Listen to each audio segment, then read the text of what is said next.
We had this dream of opening a brewery, so we've just followed our nose and it's been amazing. We're Gab and Chris, and we are Sailors Grave Brewing.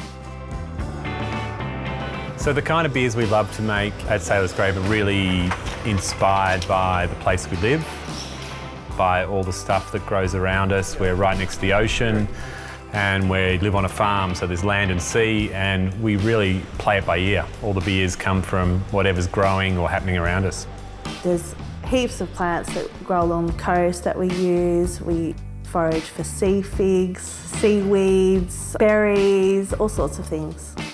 The coast is such a bounty of things that we use in our beer. On our doorstep, we've got so many amazing places to visit. There's a lot of beautiful produce out where we live, and there's a few places really producing amazing food out of it at the moment. Sardine in Painesville.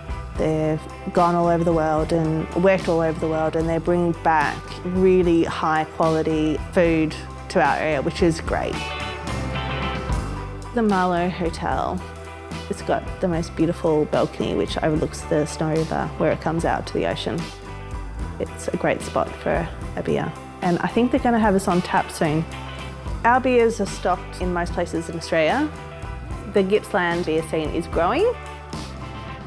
What you do have living in regional Victoria, and I presume it's the same in a lot of small country towns, is a real sense of community. The country or the regional areas free you up to be happy. Doesn't necessarily mean you will be happy, but you've got a lot more freedom to be happy.